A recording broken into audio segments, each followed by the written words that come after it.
What's going on, guys? Welcome back to another episode of the Business Breakthrough. I sit down with Scott from Nordic Painting, and we discuss the biggest hurdle he has in his business, which is getting through the winter. Now, yes, I'm a Florida contractor, so for me to be giving advice on how to get through the winter, it might seem a little off, but I do deal with rain. I do deal with obstacles that make me have to pivot and bring my guys inside, and that's kind of what we're going to focus on with Scott. But the marketing and the sales principles are what's going to take you through that winter. And the title of this business breakthrough session is Dig Your Well Before You're Thirsty. And that's kind of what we're going to base this breakthrough session off of. So I'm excited for you to jump in, dive in with us as we discuss how we're going to get Scott through the winter and help him thrive, not only this year, but next year and the years after that.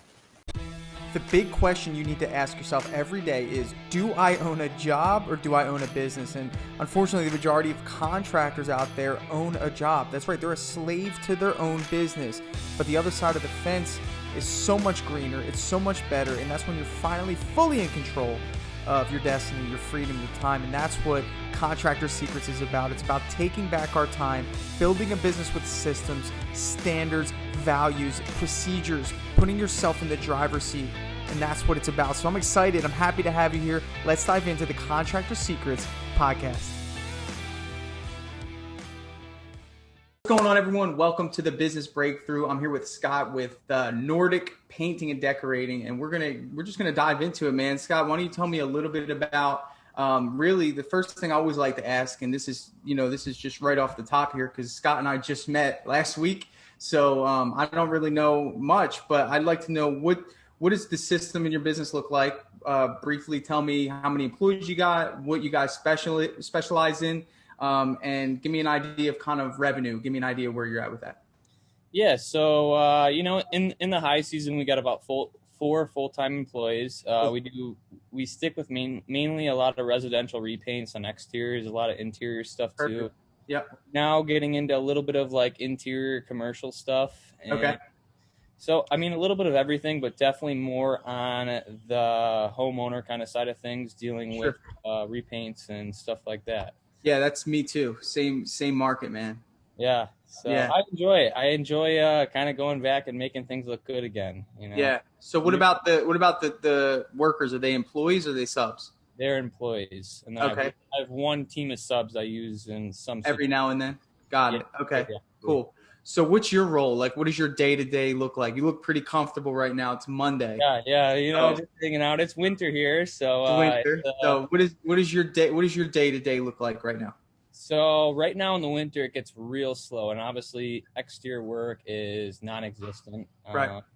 Anytime it gets below 40 degrees, we call it for the season.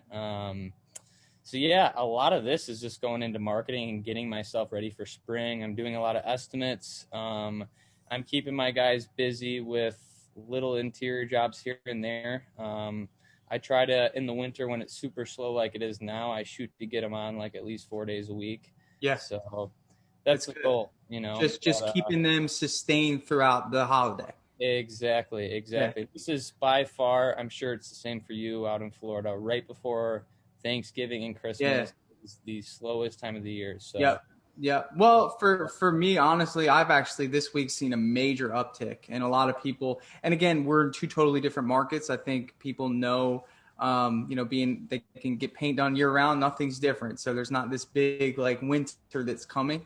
But I could totally understand. Either way, the focus for me is still get my guys through the holidays, be strategic in my scheduling. Yeah.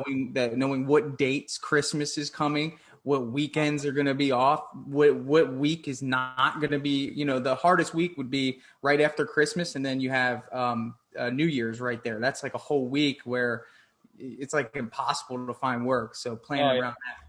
So last year I just paid the guys through it. I mean, that was like my gift. Just give them a full week of pay for that week, which is also a tax write-off. So it worked out well. Yeah, and that's important when you got good guys and you care about the people working for you. Absolutely. Doing those little things really, those incentives and stuff. Yeah. So what got you into the painting business? You're a young guy, man. So I'm young, especially around here. It's a lot of older guys doing things. I think I'm 22, so Okay, I'm 22. on the younger side. So my father owned a general contracting company Okay. for like 35 years, and he was doing a lot of spec homes, stuff like Yep. that. And the first thing he taught me, I was like 14 at the time, was how to work a paintbrush. And Yeah, you that was know, it. and I enjoyed that side of it. I enjoyed the construction too, but the biggest struggle I saw my dad fight with all the time was dealing with all the trades. And he said it was a lot of babysitting, and it's a lot of you can be very good at all the trades, but not as good as if you just did a couple of them. If that makes Yeah. sense. Yeah. Um, Absolutely. and your production, I feel, is a lot higher too. If you're sticking with the same things and you can get a really efficient team on a job, it's amazing. You can just go Yeah. from one job to the next, and you can train people. Another thing about painting, and I found, is the trainability. It's a lot less training time. Yep. I can have a really skilled painter in about a year, if I really take the time with them. For general construction and remodels and stuff, I mean, it can take years. And Yeah.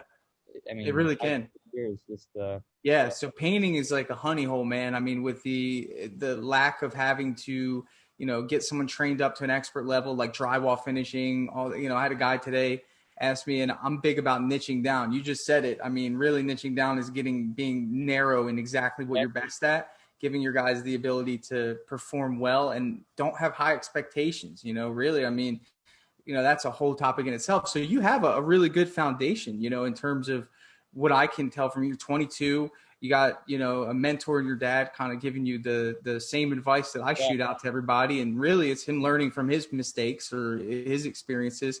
So you're really lined up, in my opinion, for success. I love the fact that you have employees. I think employees are the best way to, I mean, it's a long-term vision that you have to have. It's a little bit harder because you can't just get rid of them during the holidays. yeah, Like, if you had subs, they're counting on you.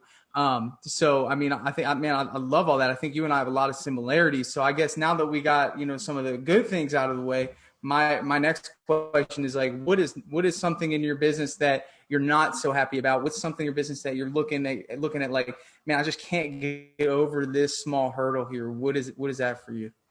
yeah. So it's definitely kind of what we've been talking about. When winters come around, I'm in a really rural area, so the town I actually live in is about 330 people. So, Okay. and it's Wow. interesting because outside, it's a vacation town though, and you get, I don't know exactly, but you get 4 or 5 thousand vacation Right. people up. We're right on the lake here, and then Yeah. I'm like 30 minutes from like Wisconsin Dells, which is a huge vacation city, and I'm like an hour to Yeah. Madison.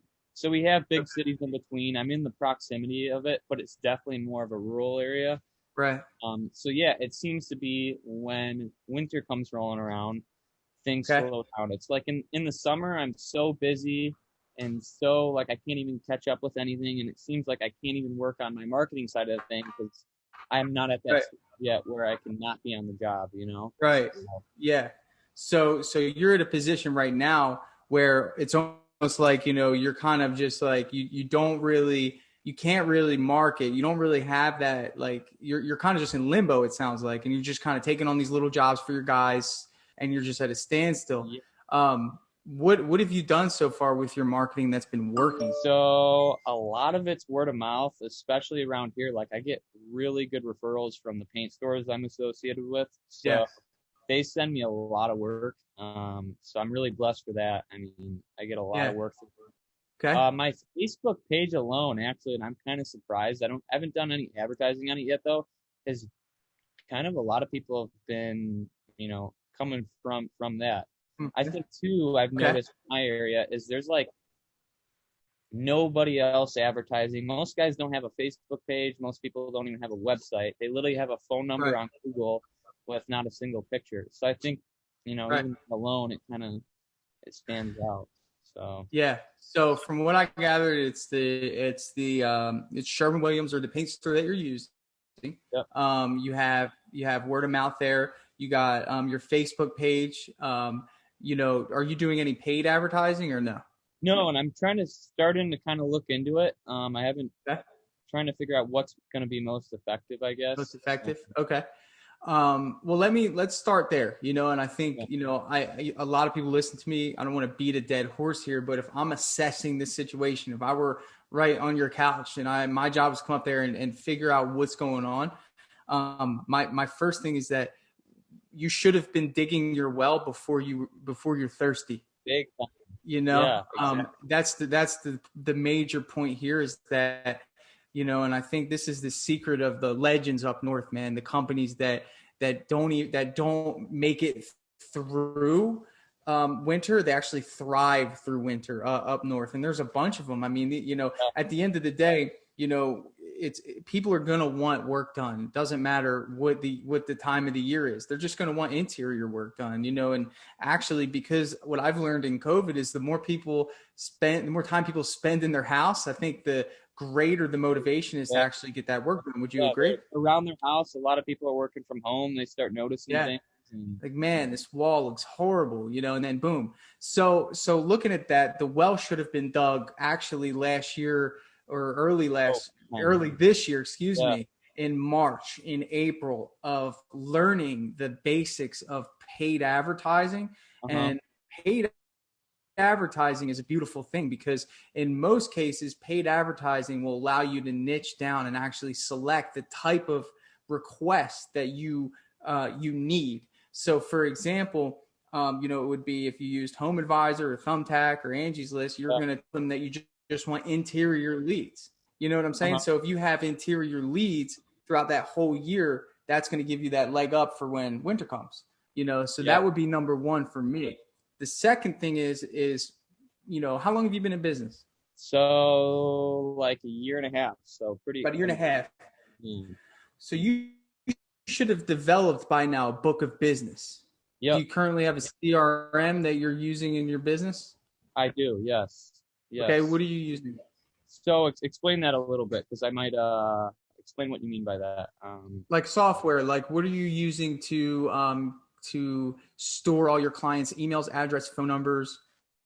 Oh, actually, simply, I'm pretty old fashioned there. I keep my contacts in my phone, Okay. and I put like on Google Drive. I make a folder for that. Okay. Nothing too complicated. I don't know if I know someone kind of has been saying QuickBooks, and is that true? Is QuickBooks? So QuickBooks is for invoicing and estimating, and I'm not dropping an ad spot, but Dripjobs is what I'm working on, and that's Oh, that's a software designed to store all of your contacts, emails, addresses, phone numbers. But in the yeah, meantime, until that's ready, you should have something that stores all this information. The reason why is because I'll give you an example. Do you have a favorite restaurant up there? I'm sure. yeah, yeah. Of Yeah. course. Yeah. And chances are is you had a great experience with that restaurant, you're probably going to want to go back to that restaurant, or even higher, you have a high probability of referring somebody to that restaurant. So, what I would suggest is, going forward, that with all those people that you've serviced or you've at least given estimates to, they could easily be remarketed to in the winter. I mean, ultimately, I think in a year and a half, knowing that you have 4 guys, you probably have at least 200 contacts at the very least, homeowners in your area that you've talked to, at least email from, that you should be marketing to and saying, hey, Liz, or refer a friend, give $500, or whatever it is. But ultimately, they know your brand Yeah. that you should be remarketing to them. Yeah. One thing I know I want to do this year, especially with Christmas, just send out like a card, not even much for not even to advertise, but just to say thank you for your business in Yeah. 2019 kind of Yep. thing, and leave it like that just to remind them, hey, we're lucky we found someone that really Yeah. cares about us. It's Stuff like that. extraordinarily rare to have a painting company have that level of customer service when it comes to reach back, sending a postcard, sending an email. And there's all sorts of different services. There's a company called Thankster where you just load up, the email, the address, and they'll send a card out on your behalf. Or if you want to handwrite them, you can do that too. But really, it's more so about narrowing down where we're at right now with your specific issue, with your specific problem. And although we can look in the past and say you should have dug your well, that's just obviously what you should be thinking about for next year. I'm Yep. thinking right now. So the reality of the situation is, if I need a paint job, if I need an interior paint job, in your specific area, I have no way to like. I don't know if I'm gonna find you. Yeah.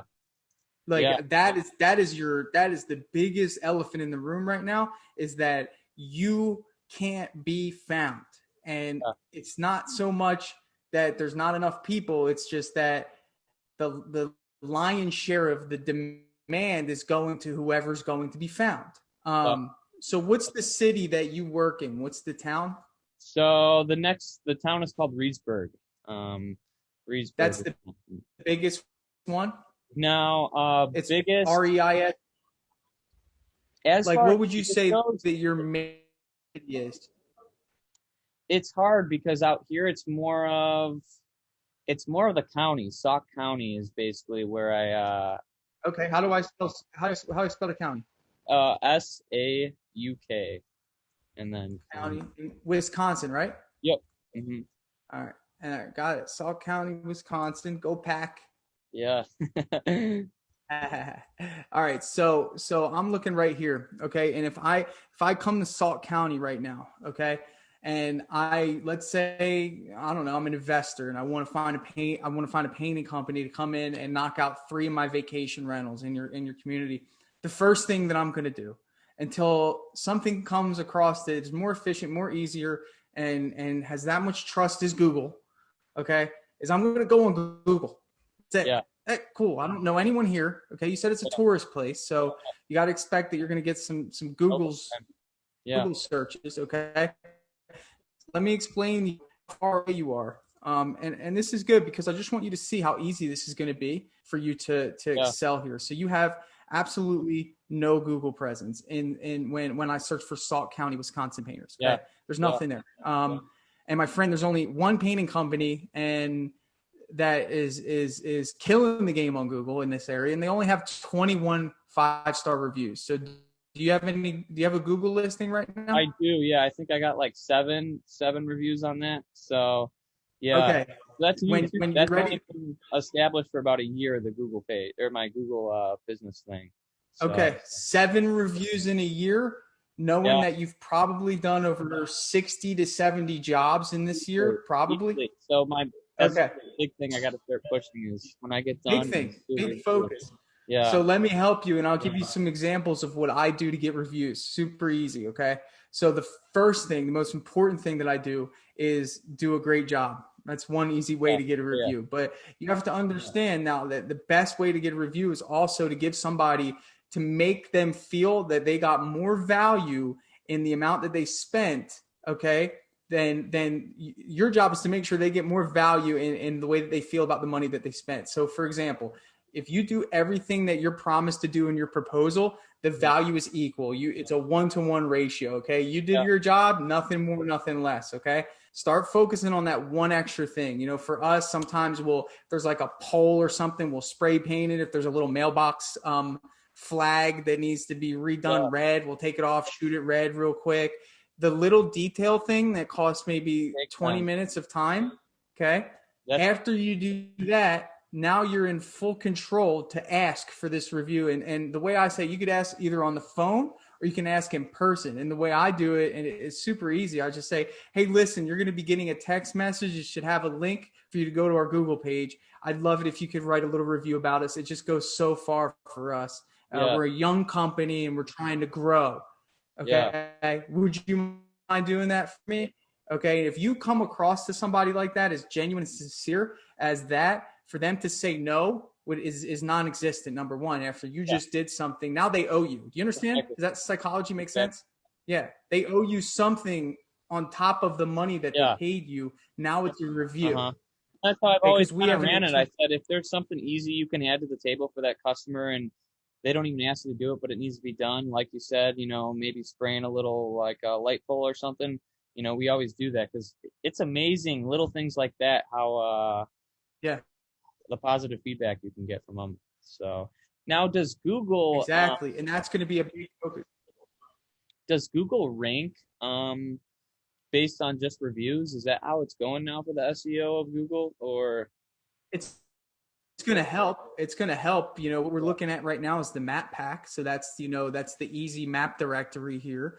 But the main focus for you, and look, if you want to really skyrocket this, like if you want to take it to the next level, you should be hiring a Google expert. I had a Google expert for a year, and they did a great job for me. I loved it, and I got to a point where I have 100 and some reviews on Google, 5-star for my company, and ultimately that's enough for me. So I didn't have to pursue that any longer. But definitely a good investment to get somebody that knows exactly what they're doing, that can get you ranked on Google, that can get your name up there. It's like the best investment you can make because it's so much cheaper than direct paid leads. And it's almost a guarantee that you're going to get calls in excess of what you spend for this person to do this for you. And, you could target just to get interior painting on Google if you do Google ads, so there's a lot of different avenues to take. But for me, I just look at it like this, your competition is weak. You have a good business mind. And I think that if you just make this your focus, going forward, you should be at least, here's the threshold. You should be at least getting 6 to 8 5-star reviews a month. That's about, 50% of your jobs should be giving you a good review. Good to know. Yeah, because that's one thing I majorly want to work on. Because I almost feel, I mean, if you're to make a little bit less money, let's say even that review, that 5-star review on your business page is valued at so much in my eyes. You know what I mean? I agree. That is going to make you, that by itself is going to make you so much money in the long run. Then that's how I'm trying to structure my business now, because sometimes it's not always about just doing a good job. It's a lot about, getting those little incentives from customers, like good reviews. And yeah. All right. The glare is insane. It's Florida sun, man. Yeah. Yeah. What's the temperature out there? But yeah, man. Oh, it's like 80. Oh, wow. Yeah. It's like 20 here, maybe. So I'll trade it's like 80. Yeah, it's crazy. But the thing about it is that in the same way that a good review is worth a certain value, a bad review can hurt you at a certain amount. A response to a bad review can also increase value based off of how you respond. I have a few of those that I feel as though I did everything in my power to rectify, and that's that. But so that's starting point is getting that Google presence. The Google presence is going to help you, and having, I talk about the sales tool belt, having different things that you could say during an estimate. I talk about, obviously we have a business tool belt about different ideas when it comes to creating opportunity, but this is like a marketing tool belt here. You need to put yourself in the position of a customer. And that's all I did right now is say, okay, I'm coming to, this place where you are, and I need a painter. And, you got to understand that, like, people don't care about painters until they need them. I don't care about flooring guys right now, but if I need a flooring guy, same deal. If my AC goes out, I could care less about air conditioning contractors. I don't know. I'm not thinking about them. If I see an ad for one and I don't need them, I'm not going to remember them. I don't know. But when I need them, who is going to win? Yeah. And that is what happens. So you have to understand that I guarantee on a daily basis, there's at least 20 people in your area that need painting done on a daily basis. And don't minimize the idea just because you live in a small town. That has nothing to do with it. Yeah.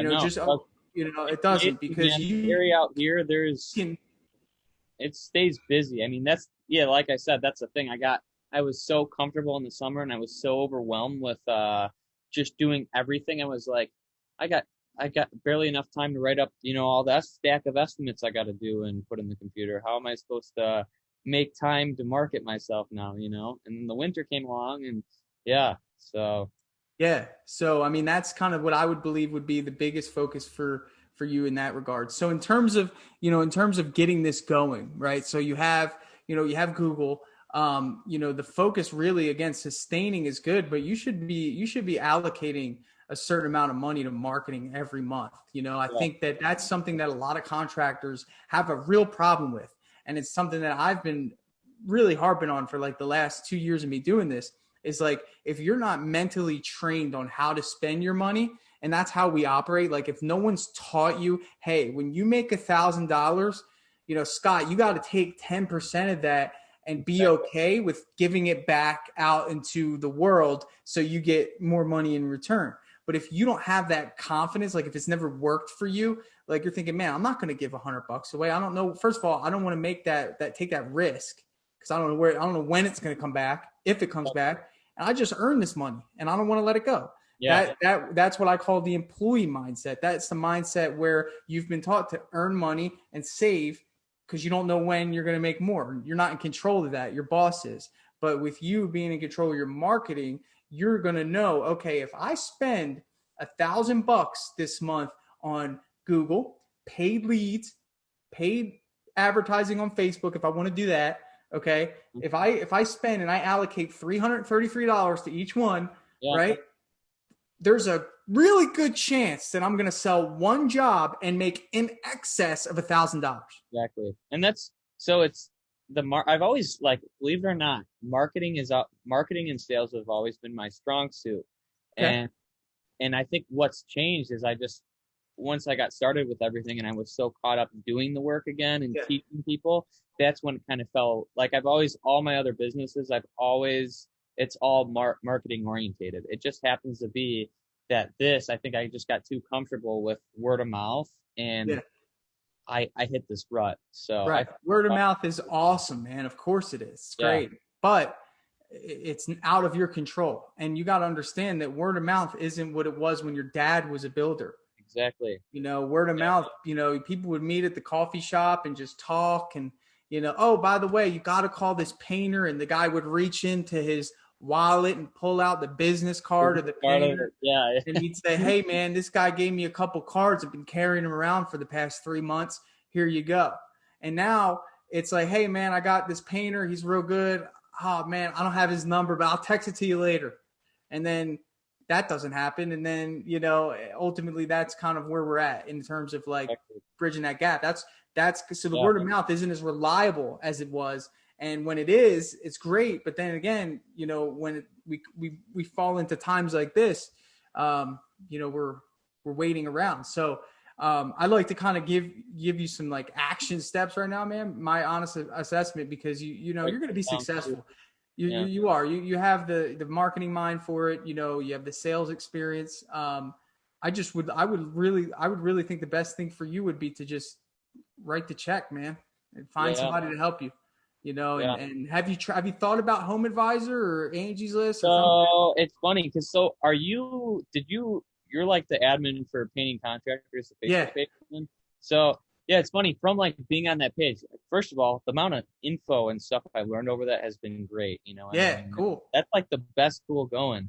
It's great, man. We got a good. We those guys monitor that thing left and right, man. So we try to keep it clean and give value. Yeah. But as far as Home Advisor, from that page, I just saw like a lot of negative reviews, and I'm getting called daily about Home Advisor, and I've been like, I don't know. Like it seems like for me, it's like if I got, let's say there was 10 bad estimates I got, and I paid whatever $40. I don't know exactly what the cost is, and I got one of those, and it was a good sized job. That still feels worth it for me. Do you know what I'm saying? Dude, that's what I try to tell them. And it's like these guys are so caught up on the $40, right? They're so tied to it. And the problem is a lot of these guys in that group, they paint every day. So for you, like you're not giving up, in most cases, you're not giving up your physical time, sweat, and energy to produce the money. You're using your mind, okay? And you can use your mind over and over and over and over again and not get tired, let you get headache, right? So for you, the idea of letting money go isn't tied to your physical sweat. Okay. So when you know it from that psychological standpoint, it's hard for people to understand the concept that you just outlined, which was, well, if I get 10 leads and I spend $50 on each lead, so you're looking at $500 in total cost. 9 of those leads, let's say, absolutely suck. They don't answer the phone. They're not interested. It was an accident. All the things that these guys have heard, which create this idea that Home Advisor is like the biggest scam in America. But you have this one guy that hires you for a $9,000 repaint, top to bottom, and then he refers his sister to you who wants a $4,000 interior repaint. She refers her cousin to you, and now you have 3 jobs that you bought from a $50 lead, which, Exactly. right? So Mhm. now, but hold on. Now, if you are a real marketer, you then have something to re-nurture those 9 guys that didn't answer, that didn't call, right? And that's part of what Dripjobs does, is that it follows up with those people until they give you an answer. Okay. So ultimately, those 9 leads are people that you've paid for. Yeah. Like So do that's you, your information. I guess kind of a side note I'd like to hear on your input on your business. Do you always follow up after you give an estimate if you don't hear back from them? Do you always follow up with the customer then? After I give an estimate, Yes, let's say you don't hear from them for, a week, or you don't hear that'll from them. never happen because I follow up literally 20 minutes after I send the quote. I follow up the next day. I follow up the day after. I mean, I know exactly. I follow up until they say, Tanner, stop calling me. Because Yeah, ultimately, I'm not just like, at the end of the day, like I have 3 questions that I ask, and I always know where everyone is in the buying process. So the first question is always like, why do you want us to come paint? Like, what's the why behind the paint job? Oh, I'm moving. So like when I hear that they're moving in, boom, I know that there's a time frame on this job that needs to be done. So yeah, that's my justification when it comes to following up and not being annoying. Because if they give me backlash, I say, listen, I don't want to be annoying here, but at the end of the day, we're a pretty big painting company when it comes to doing yeah, residential repaints. I'm about 3 weeks out. And I know that you probably want to shop around. I know that you probably want to get quotes, but I have to be honest with you. If your closing date for your new house is in the first week of December, I'm going to need you to let me know whether or not you want us to do the job. Now, if we're only a couple $100 away from making a decision, I'd be happy to do that for you if you'd be happy to give me a deposit today so we can lock you in. And the last thing I would want is for you to, wait too long and then, you're pushed yeah, out way beyond what we can help you with because we do 10 to 14 estimates a week. Does that make sense, Mr. Jones? yeah, yeah, And it's like when you have that why, like I know that he's moving, so I can come at him like that and be like, look, I want to earn your business. We're a great company. You've read our reviews. We gave you a fair price. What are we waiting for? And it's like sometimes you got to push that envelope.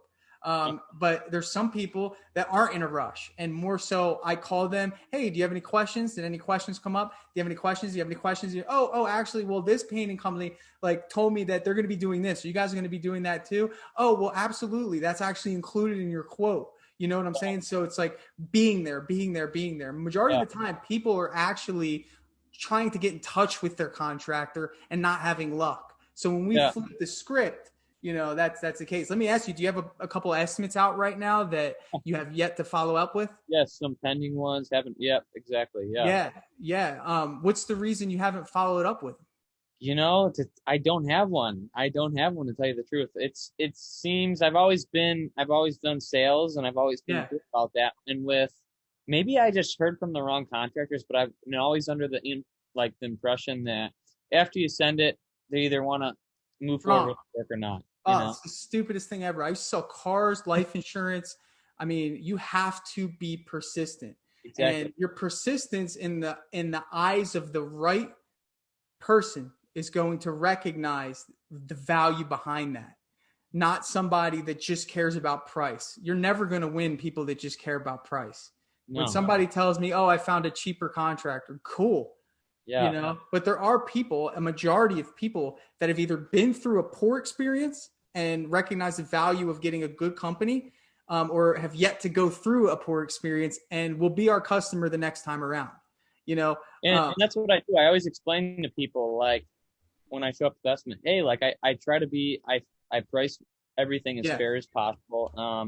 And I'd sell it right there. We do very high quality work. We're definitely not going to be the lowest guy right, on the playing field. And I always do that on the estimate to kind of see how they react to that.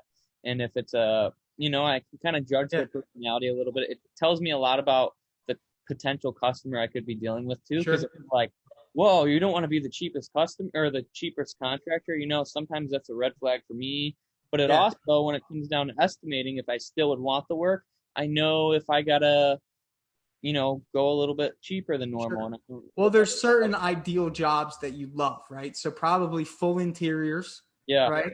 yeah. Top to bottom. Let me ask you, do you have any full interiors pending right now? So yes, I have a. interior, but it's actually more of an apartment complex. I got to do the hallways in like 4 buildings. Okay. It's like, so it's like, I want to say like six, probably like 12 hallways. Pretty. 12 hallways. So what's the status of that, right? So first, what'd you quote it for? So I'd have to look back. I've sent a couple out. I'll have to check. Get back with me on that. Yeah. I will. I will. But I sent that.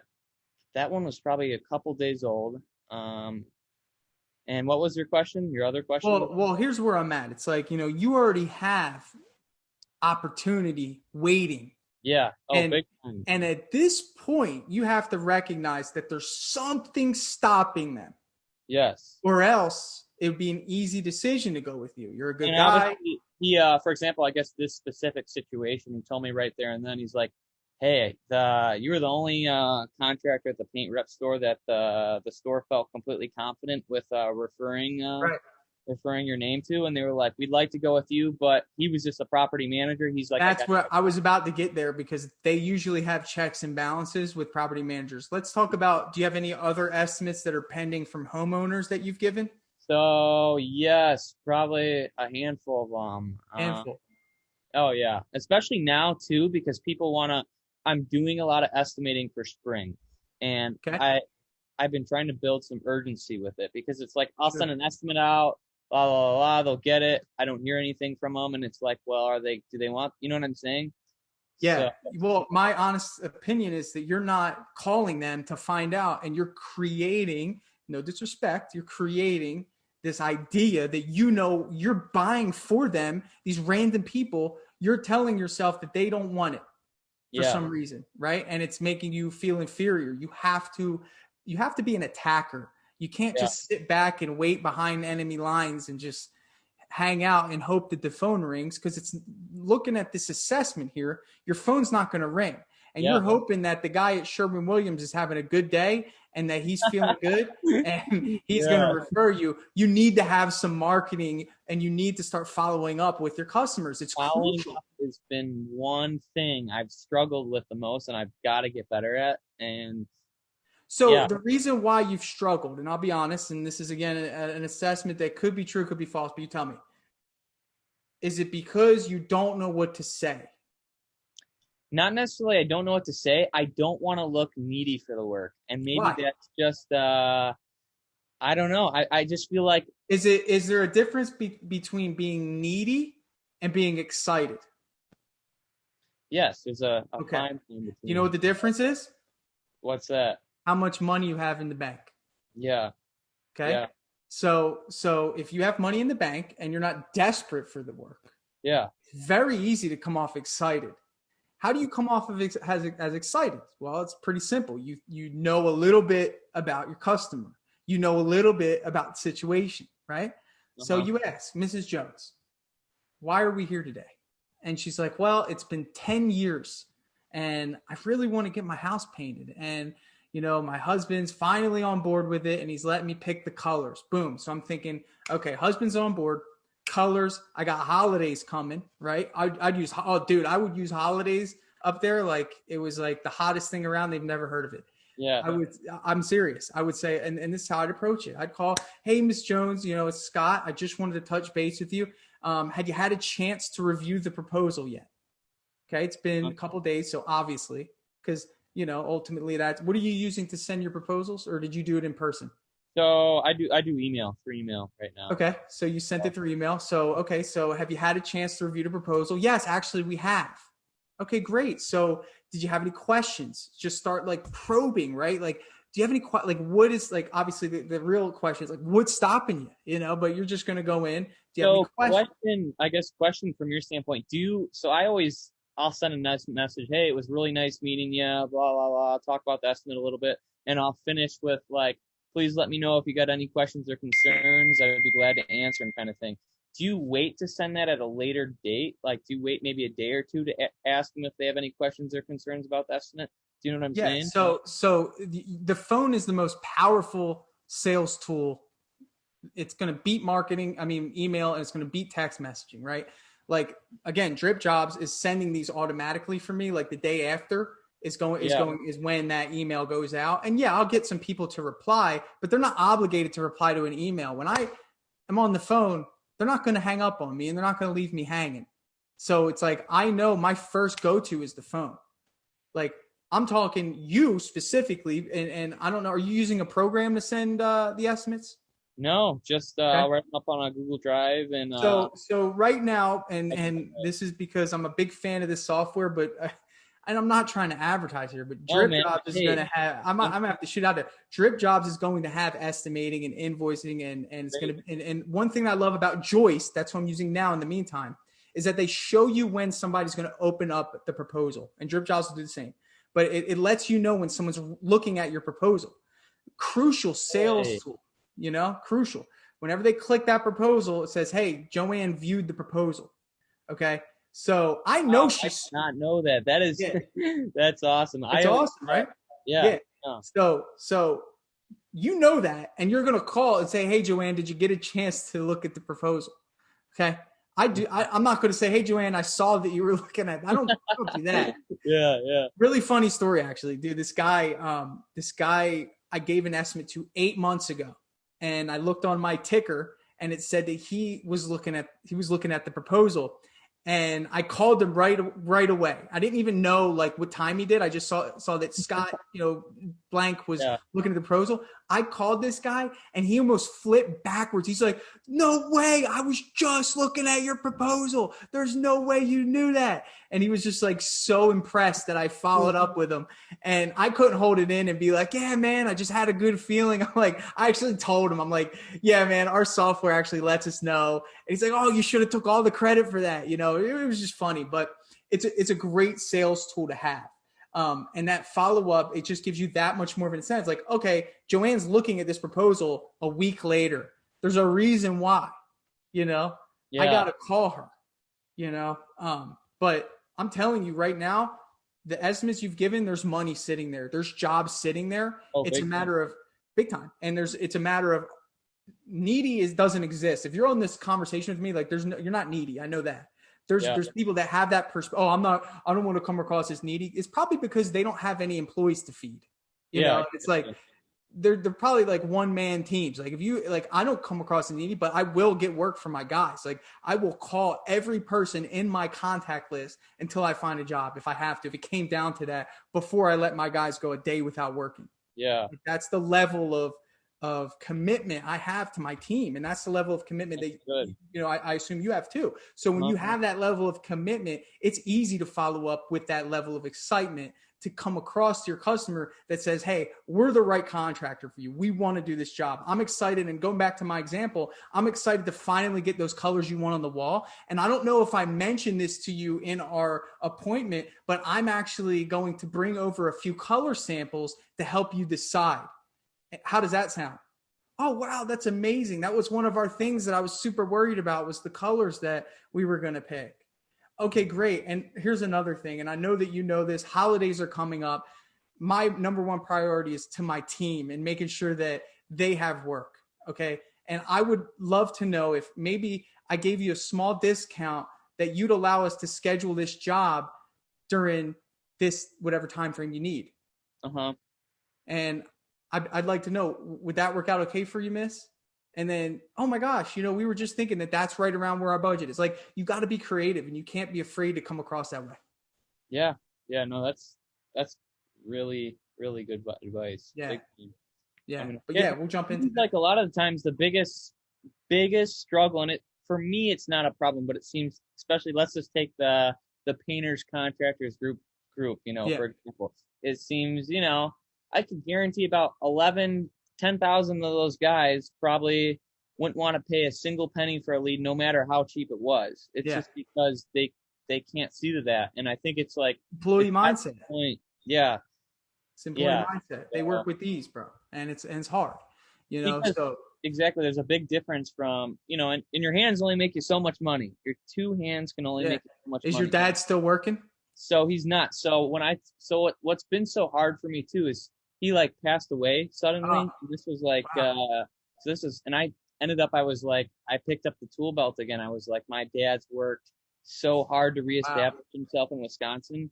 And that's kind of why Legacy. I love that, dude. it was something I really, I talked down on a lot too. I was like, I don't ever want to be a contract. Like, I don't ever want to do that. Yeah. And because I was always doing my marketing and sales things on the side, and I was working for them, on the side, to get, to have some stable cash flow. But I gave it a shot. And once I was in the hands of the business, Yeah. it was, I Game enjoyed over.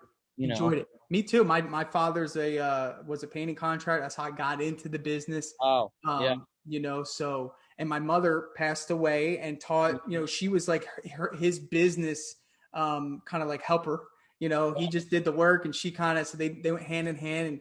And she always told me to learn a trade. I never wanted to do it. Remember I said I did car sales and life insurance. And I was just like, why would I want the inconsistency, because right. And then you remember when your dad went through the recession too, don't you? He got just slammed. He was in the suburbs of Chicago, and he was building 4,000 or 5,000 square foot spec homes. And wow.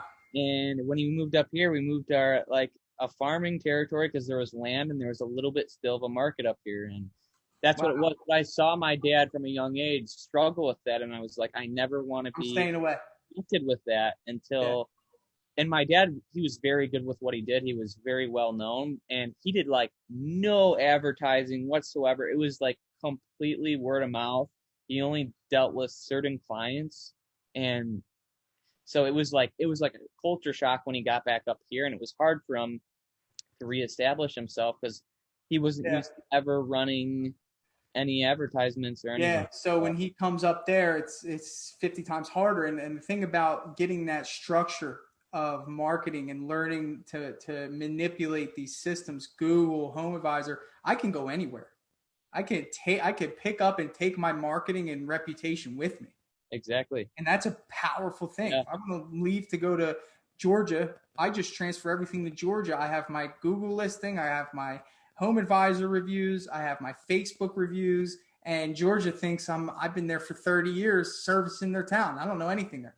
Yeah. Do you still use Home Advisor now that you're very established? Not so much. Not as much as I did. I'm a big proponent of utilizing it for a startup. Getting going. I use it if I need it. I mean, if there's no lead flow, boom, I'm turning that on. I say this a lot, man. I'll use anything that's bringing in leads. I don't care. I have an allocated budget in my mind that I will spend. I used to spend $4,000 on Home Advisor a month. Everybody like, what? You're crazy. Why am I crazy? We're doing 80 to 90,000. Yeah. I mean, that to me is like, hello, I'll spend $4,000 for the rest of my life if that's the return. You couldn't get that in the stock investments market. Like that have never impacted me in a negative way. I've always seen them in a positive way. Like any investment I add to a company like that, especially marketing, like investments, I barely see that as an expense. It's not. I don't. But I'm telling you right now, like, you know what to do, bro. Like, if this conversation does anything for you, it's follow up like today, like after we're done, and then get some marketing going. I'll message you a good friend of mine who does Google. He's awesome. And he's actually in one of our podcast episodes, marketing came out last week. So if you're jumping on the podcast, I know you're kind of catching up, but if you see the marketing one, Ryan Davis, man, he's phenomenal. All right, man, that's our time, dude. But me and you will connect. We're going to jump on, and I thank you so much for your time, bro. It's awesome. Thank you. I appreciate it. All right. Awesome. Man. And real quick, dude, hey, I really hope you enjoyed the Breakthrough series. Hey, if you're interested in jumping in and allowing me to dive in and help you break down some barriers in your own business, please reach out to me. I'd love to have you on the next Breakthrough series session where we will dive in. We will figure out what's going on in your business. I will give you actionable advice, and you'll be able to use that advice and take your business to the next level. So if you're interested in that, reach out to me on Instagram. However you need to reach out to me, find me, and we will set up a time for me to coach you through the barriers stopping you from growth.